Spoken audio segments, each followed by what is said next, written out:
듣지도 못하고 보지도 못하는 중증 장애인이면서 인권운동과 사회운동으로 사람들의 존경을 받았던 헬렌 켈러 여사는 이런 유명한 말을 하였습니다. 사흘만 세상을 볼 수 있다면 첫째 날은 사랑하는 설리반 선생님의 얼굴을 보고 싶다. 둘째 날은 밤이 아침으로 변해가는 그 광경을 볼 것이다. 셋째 날은 사람들이 오가는 평범한 거리를 보고 싶다고 했습니다. 헬렌 켈러가 가장 하고 싶다던 일들이 우리가 날마다 일상적으로 하는 평범한 일들입니다. 다만 우리가 일상적으로 하는 일들이 어떤 사람들에게는 절대로 할 수 없는 일이며 또 그분들이 가장 하고 싶은 것이라는 것을 알지 못할 뿐입니다. 어떤 분들이 겪는 많은 불행한 일들이 그들의 선택과는 상관없이 주어지는 경우가 많습니다. 예를 들어 부모를 선택할 수 없습니다. 어떤 부모는 현명하고 따뜻하여 자녀들을 잘 양육할 능력이 있는가 하면 어떤 부모들은 자녀들의 일생에 씻을 수 없는 고통과 상처를 주기도 합니다. 누구나 좋은 부모에게서 태어나 살고 싶지만 부모를 선택할 수 없습니다. 어떤 분들은 본문의 맹인처럼 장애인으로 태어나기도 합니다. 어떤 분들은 지독하게 가난한 집에서 태어나 하고 싶은 공부도 마음껏 하지 못하는 일도 있고 어떤 분들은 태어나자마자 부모에게서 버려지기도 합니다. 교우 여러분, 이 맹인만이 아니라 모든 사람은 저마다의 불행의 그림자 속에 살고 있다고 해도 과언이 아닙니다. 겉으로는 행복해 보일지 모르지만 모든 사람은 제각기의 불행의 그림자를 안고 살고 있습니다. 그렇다면 사람들이 겪는 다양한 불행의 근본 이유는 무엇이며 이 크고 작은 불행 가운데 살아가는 우리의 소망은 무엇인지 오늘 본문에 등장하는 맹인의 이야기를 통해서 살펴보고자 합니다. 오늘 본문의 줄거리는 그다지 어려운 내용은 아닙니다. 예수님이 제자들과 함께 길을 가실 때에 한 맹인을 보게 됩니다.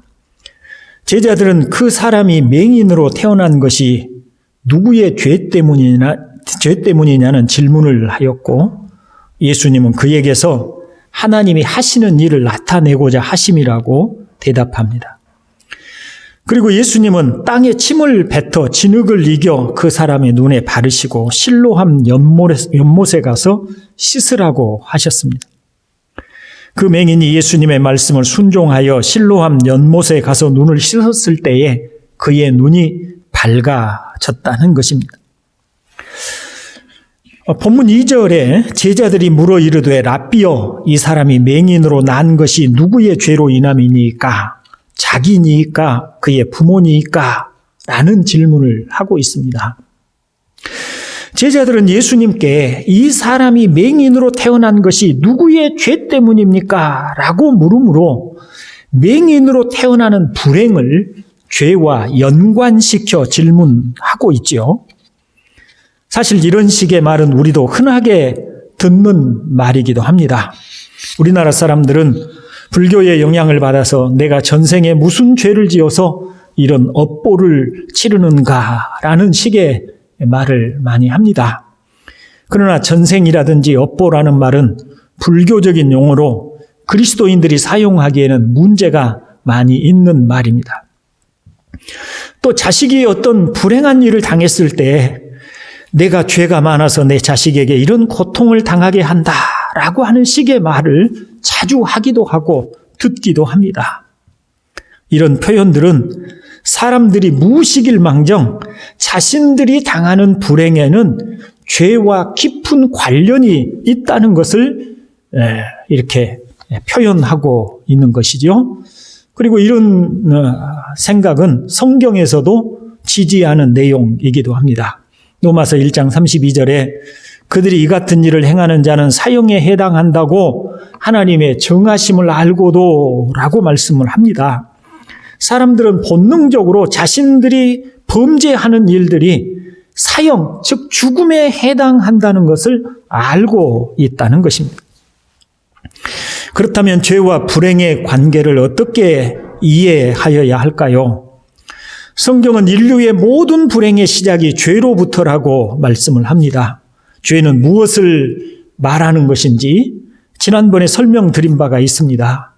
유대인들에게 있어서 죄는 하마르티아라고 하는 단어로 사용되고 있는데요. 원래의 뜻은 관역을 벗어나거나 관역에 미치지 못한 것을 의미합니다. 왜 유대인들은 죄를 이렇게 정의했을까요? 왜 목표에 도달하지 못하거나 목표에 맞춰지지 못하는, 미치지 못하는 그것을 죄라고 이해했을까요? 성경적인 사고에서 연유한 것입니다. 죄는 창조주 하나님과의 관계의 어긋남이라고 그들은 생각한 것입니다. 피조물인 인간은 창조주이신 하나님을 순종하고 하나님의 뜻을 따라 살아야 하는 존재였습니다. 그런데 아담과 하와가 사탄의 유혹을 받아 하나님 앞에 스스로 독립적인 존재로 서려고 한 것입니다. 즉 하나님의 뜻을 따라 그 뜻 안에서 살지 않고 자기 스스로 옳고 그름을 정하여 살고자 함으로 인간은 하나님 앞에서 추방당한 것입니다. 참된 빛이시며 진리이시며 참 생명이신 하나님과의 관계가 단절되므로 인간은 사탄의 종이 되고 자기 욕망을 따라 살게 되고 참된 진리를 알지 못하게 되고 어둠 속에 살아가게 된 것입니다. 그 결과로 수많은 도덕적인 죄들을 범하게 되고 그 죄의 결과로 죽음 아래에 놓이게 되었습니다. 그러므로 죄는 단순히 나쁜 몇 가지의 잘못된 행위를 했다라고 하는 도덕적인 잘못만을 말하지 않습니다. 오히려 죄는 하나님과의 관계가 어긋난 것을 말을 합니다. 본문에서 제자들이 이 사람이 맹인으로 태어난 것이 누구의 죄 때문입니까? 그 스스로의 죄 때문입니까? 아니면 그의 부모 때문입니까? 라고 한 것은 맹인의 불행의 원인이 죄임을 말한다는 점에서 옳습니다. 그러면 이런 생각을 할 수 있죠. 아직 세상에 태어나지도 않는 어린아이가 무슨 악한 죄를 범하였다고 그런 불행을 안고 태어난다는 말인가? 라고 하는 의문인 것입니다. 그런데 아담이 범죄함으로 인간은 하나님과 단절된 태생적인 죄인이라는 것을 알아야 합니다. 선지자였던 다윗은 내가 죄악 중에서 출생하였으며 어머니가 죄 중에서 나를 잉태하였나이다 라고 고백함으로 자신이 원죄 가운데 태어났다는 것을 말을 합니다. 또한 사도 바울은 그러나 아담으로부터 모세까지 아담의 범죄와 같은 죄를 짓지 아니한 자들까지도 사망이 왕노릇하였나니 라고 말씀을 하고 있죠. 사망, 즉 죽음은 죄의 결과인데 그런데 아담의 범죄와 같은 죄를 짓지 않는 사람이라도 아담처럼 똑같은 죄를 짓지 않는 사람이라도 모두가 죄인이기 때문에 사망이 왕노릇한다는 것입니다. 우리 중에 죽지 않고 사는 사람은 아무도 없지요. 그것은 곧바로 우리 모든 인간이 다 죄인이라고 하는 것을 의미하는 것입니다. 또 이런 생각을 해볼 수 있습니다. 사산이라고 하지요. 어머니 태중에서 죽는 경우입니다. 모태에서 태어나지도 못한 아이가 죽는다는 것은 비록 세상에 태어나서 어떤 행위를 한 것이 없어도 근본이 죄인이라고 하는 점을 설명해 주는 것입니다. 왜냐하면 인간의 죽음은 죄로부터 연유한 것이기 때문입니다. 그러므로 본문의 맹인의 불행은 비록 자기 자신이 직접 범한 죄의 결과로 말미암은 것은 아니지만 분명히 죄가 그 원인에 있다는 점만은 부인할 수 없습니다. 교우 여러분, 세상의 모든 불행이 어디서 연유하고 있는지를 보십시오. 왜 우리는 시시때때로 감기에 걸려서 기침을 하고 또 열이 올라서 두통으로 괴로움을 겪는지, 왜 우리는 몸을 다치기도 하고 나이가 들어서 무릎에 연골이 닳아 걸음걸이조차 제대로 걸을 수 없는지, 왜 어떤 사람은 귀가 들리지 않아 마음대로 의사소통조차 할 수 없는 답답한 상태로 살아야 하는지, 교통사고로 겪는 괴로움이나 장애를 가진 자녀를 낳아 키워야 하는 고통과 같은 세상에 사는 동안 우리가 겪어야 하는 수많은 괴로움들과 고통들과 불행들이 왜 찾아오는 걸까요? 그 모든 불행과 고통의 근원에 죄가 있다는 것입니다. 이런 죄는 우리가 어머니의 몸에 잉태되는 순간부터 인간에게 숙명적으로 주어졌으니 아무도 인간사의 불행과 괴로움에서 벗어날 수 없습니다. 또한 죄는 우리를 죽음으로 끌고 가는 폭군입니다. 죄는 우리가 행복한 꼴을 보지 못합니다. 조금 편안하다 싶으면 어느새 누군가와 시비가 붙게 되고 다투게 되고 마음이 상하게 되고 분노하며 시기심으로 들끓어 오르게 합니다. 겉으로 나타나는 현상적인 원인은 다양할지라도 그 근원에는 죄가 모든 불행과 고통을 만들어내고 있습니다. 죄는 애굽에서 구원을 받은 이스라엘 백성들이 애굽에서 받았던 고통은 금방 잊어버리고 광야에서 누리지 못하는 것들로 인해서 불평하게 합니다. 죄는 하나님의 은혜로 젖과 꿀이 흐르는 가나안 땅을 받았음에도 불구하고 탐욕으로 하나님을 버리고 우상을 숭배하는 악을 행하게 합니다. 죄는 주님을 위하여 죽기까지 하겠다고 다짐했던 베드로가 주님을 모른다고 부인하되 저주하면서까지 부인하도록 합니다. 그러므로 이런 죄의 문제가 해결되지 않고는 어떤 방법으로도 불행을 면할 수 없습니다. 사망의 왕노릇하는 죄의 권세를 깨뜨리지 않고는 결코 불행이 제거되고 하나님과 함께하는 복락을 누릴 수 없습니다. 그래서 예수님께서 오셨습니다. 예수님께서 이 땅에 오셔서 자신의 몸으로 채찍을 맞고 얼굴에 침뱉음을 당하고 수치와 모멸감을 느끼면서도 십자가에 못이 박히고 피를 흘리기까지 죄와 사망과 사망의 권세와 싸우고 이기신 것입니다. 복음이 무엇입니까? 하나님의 아들 예수님께서 우리의 모든 불행의 원인이 되는 죄에서 구원하여 영생을 주시고 하나님 나라에서 하나님과 영원히 함께 복락을 누리게 하셨다는 것이고 우리가 그런 은혜를 입었다고 하는 것이 바로 복음인 것입니다. 그러므로 예수 그리스도만이 우리의 참된 소망입니다.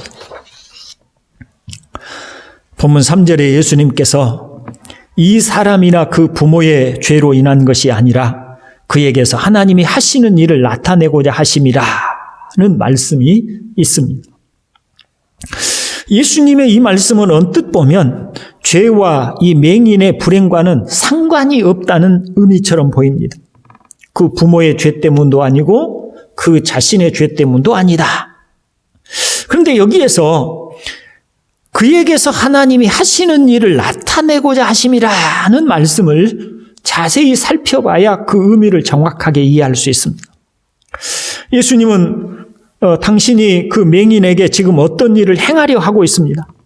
그 일이 하나님께서 하시고자 하는 일과 관계가 있다고 하십니다. 그러므로 예수님께서 이 사람이나 그 부모의 죄로 인한 것이 아니라고 말씀하신 것은 맹인이나 그 부모가 죄를 범한 적이 없다는 말이 아니며 더 나아가서 그의 불행이 죄와 상관이 없는 불행이라는 의미가 아닙니다.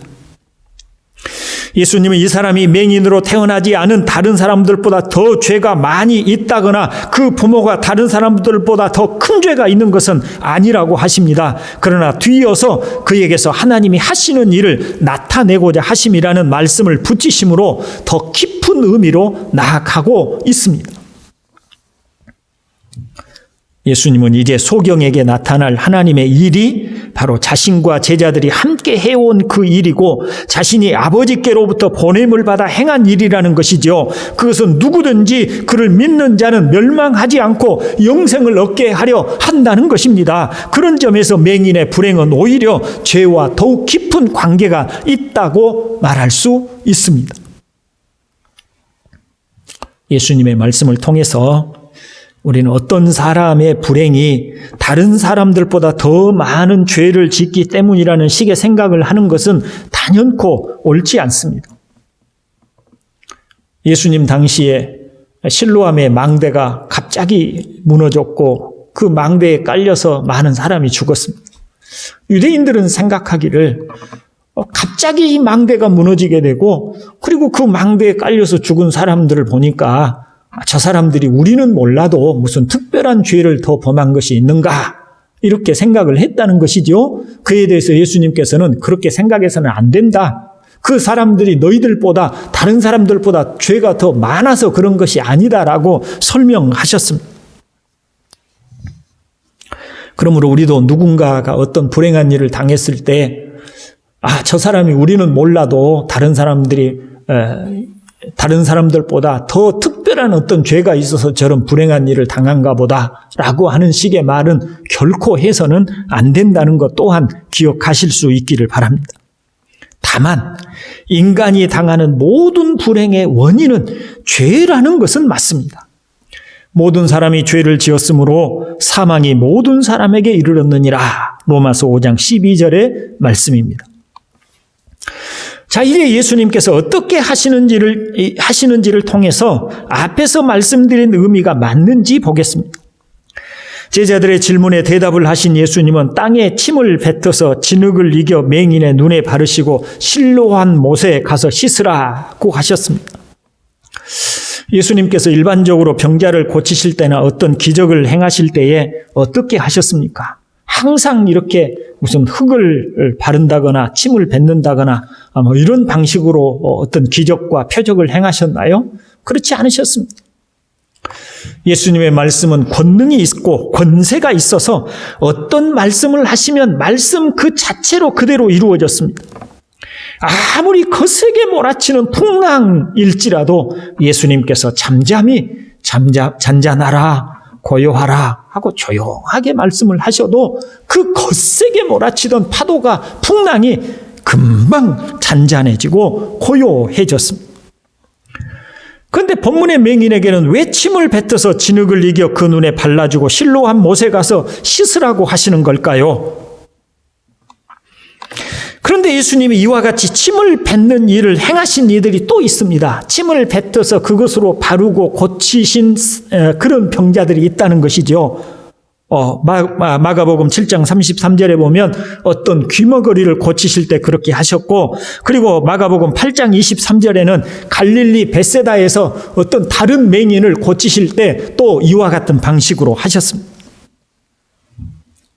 왜 예수님께서 특별히 어떤 사람들에게는 이런 방식을 나타내실까요?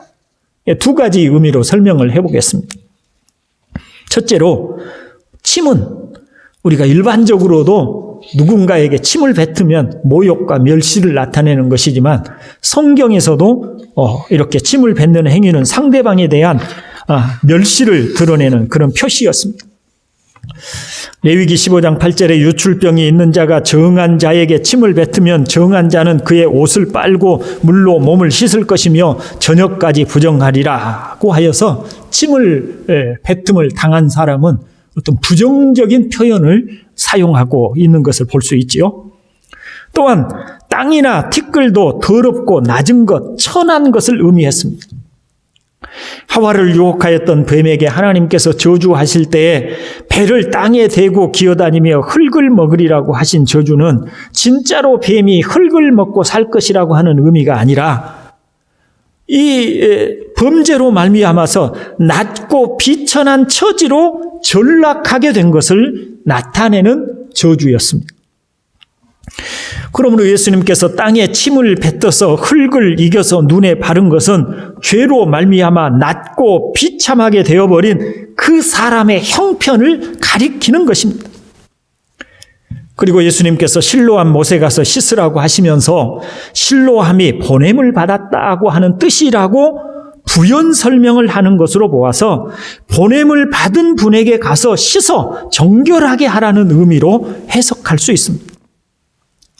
죄로 말미암아 불행을 안고 태어나야 하였던 비참하게 되고 땅에 흙처럼 비천하게 되어버린 죄를 씻어야만 그 모든 저주로부터 구원을 받는다는, 즉 예수님께서 그를 위하여 보냄을 받으셔서 우리의 모든 허물과 죄를 씻어 정결하게 하시려고 오셨다는 것을 바로 이 퍼포먼스를 통해서 가르쳐 주시고 계시는 것입니다. 두 번째는, 그렇다면 모든 사람이 죄인으로 불행하게 되었는데 왜 소경이나 귀머거리를 고칠 때에 바로 이와 같이 침을 뱉어서 고치셨을까 하는 것입니다. 이사야 35장과 관계가 있습니다. 이사야 35장은 메시아가 오셔서 이루실 하나님 나라에 대한 황홀한 전망을 예언하고 있습니다. 그 5절로 6절을 읽어보면, 그때에 맹인의 눈이 밝을 것이며 못 듣는 사람의 귀가 열릴 것이며 그때에 저는 자는 사슴같이 뛸 것이며 말 못하는 자의 혀가 노래하리니 이는 광야에서 물이 솟겠고 사막에서 시내가 흐를 것임이라고 하십니다. 마태복음 11장에서 세례 요한은 자신의 제자들을 예수님께 보내어서 당신이 오실 그분이 맞습니까? 아니면 우리가 다른 분을 기다려야 합니까? 라고 질문하였습니다. 그때 예수님께서 자신이 그리스도, 메시아라고 하는 사실을 이렇게 설명을 합니다. 맹인이 보며 못 걷는 사람이 걸으며 나병 환자가 깨끗함을 받으며 못 듣는 자가 들으며 죽은 자가 살아나며 가난한 자에게 복음이 전파된다 하라. 바로 이사야 35장의 말씀이 예수님을 통해서 실현되고 있다. 즉 예수님이 그리스도가 맞다, 메시아가 맞다라고 하는 것을 이렇게 설명하고 있습니다. 그러므로 예수님께서 맹인의 눈에 진흙을 바르시고 씻으라고 하신 것은 예수님이 누구시며 하나님께서 예수님을 보내셔서 무슨 일을 하시려 하는가를 보여주는 것인 거죠. 우리는 성경을 읽으면서 아주 단순하게 이렇게 예수님께서 맹인도 고쳐주셨으니 우리도 이렇게 맹인처럼 어려움을 당하면 예수님께 기도하자. 그러면 예수님께서 우리도 고쳐주실 것이다 라고 생각해서는 안 됩니다. 물론 그렇지요. 그러나 더 근원적으로 이 복음서, 예수님의 행적을 기록하고 있는 이 복음서라고 하는 점에서 우리가 생각을 해봅시다. 이 복음서는 죄로 말미암아 비참하게 되어버린 우리를 예수님이 오셔서 우리의 죄를 속죄하시고 구원하셨다는 이야기를 하고 있는 게 복음서.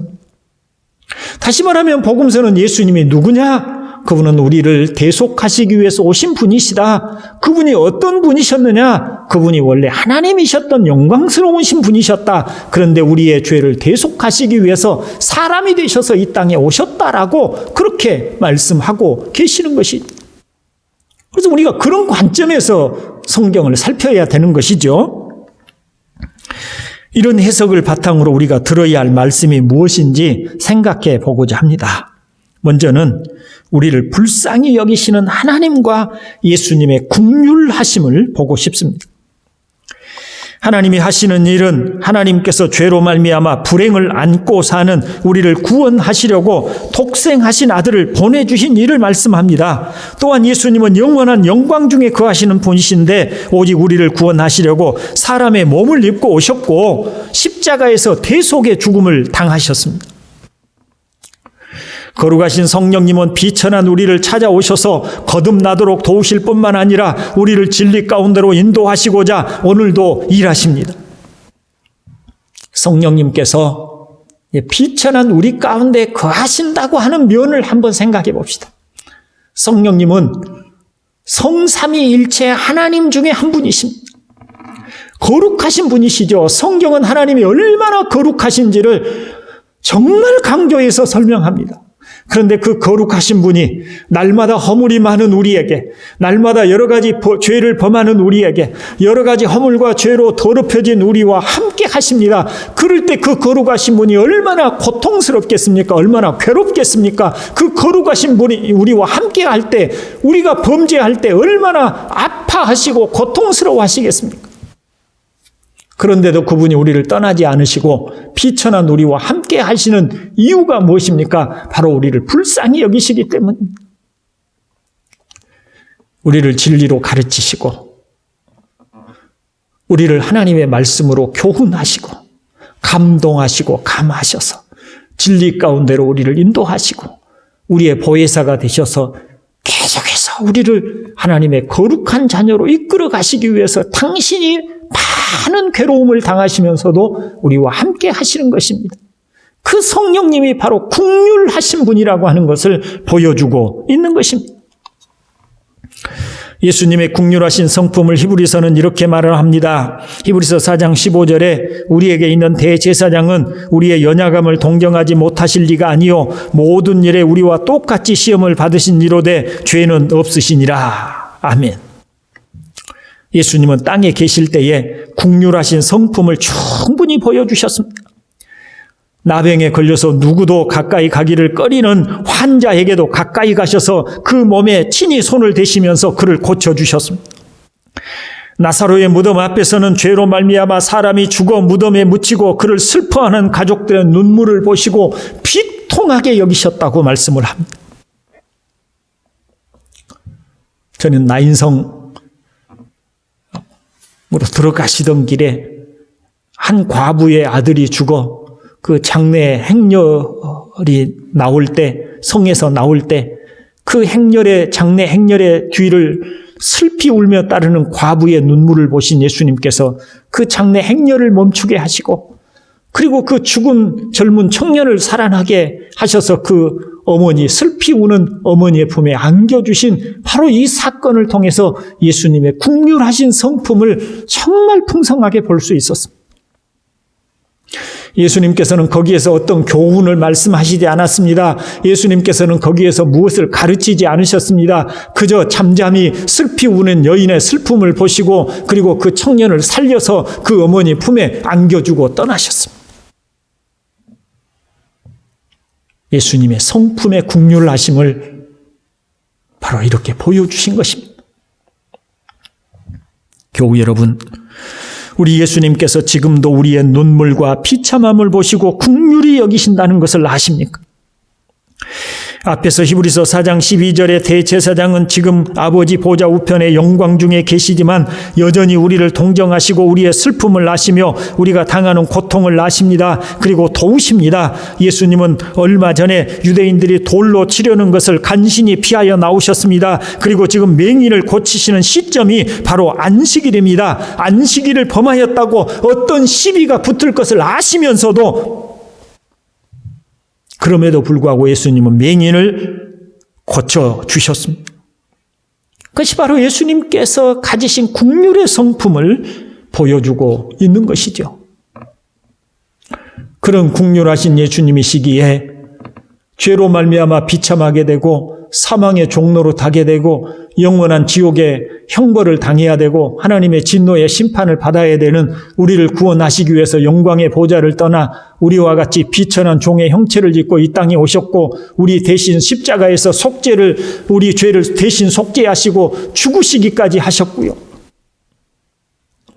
지금은 하늘 보좌 우편에 계시지만 영광 중에 계시지만 여전히 우리의 낮고 비천한 우리들의 연약함을 긍휼히 여기셔서 여전히 우리를 돕고자 하고 계십니다. 그런 점을 보면 이 맹인처럼 우리가 어떤 불행이나 어려움 속에 있다면 그 긍휼이 많으신 예수님을 바라보고 기도할 수 있죠. 예수님, 제가 이렇게 고통스럽습니다. 이렇게 아픕니다. 예수님께서 얼마나 긍휼이 많으신 분인가를 제가 알고 있습니다. 성경을 통해서 보았습니다. 긍휼이 많으신 예수님, 저도 불쌍히 여겨주십시오. 라고 기도하고 간구할 수 있습니다. 그러면 예수님께서는 긍휼이 풍성하셔서 우리를 고치시고 치료하여 주실 줄로 믿습니다. 현재 우리가 당하는 어려움도 능히 도우시고 또한 장래에 말할 수 없는 영광으로 인도하실 긍휼의 예수님이신 것을 믿으시기를 바랍니다. 다음으로 예수님께서 우리를 구원하여 들어가게 하시는 하나님 나라를 바라보자는 것입니다. 예수님은 맹인과 같이 죄로 말미암아 고통당하는 우리를 구원하여 저주가 없고 고통이 없으며 눈물과 슬픔이 없는 진정한 복락으로 인도하시기 위해서 오셨습니다. 그것을 이사야 35장이 구약적인 그림으로 보여주었고 요한계시록 21장, 22장이 신약적인 그림으로 우리에게 보여주고 있는 것입니다. 교우 여러분, 코로나19와 같은 질병에 걸려서 결국 숨을 거두는 상황이 우리에게 닥칠 때 무엇이 우리의 위로가 될 수 있을까요? 다시는 이런 고통이 없는 하나님 나라에서 영원한 복락 가운데 거할 소망이 아닐까요? 며칠 전에 저희 어머니를 찾아뵈었습니다. 저희 어머니와 이런저런 얘기를 나누는 가운데 저희 어머니께서 내가 나이가 많으니 언제 죽을지 모르지만 서로 내가 내년에면 이 세상을 떠날 것이라고 생각을 하고 올해는 내가 이러이러한 준비를 하겠다라고 말씀하시더군요.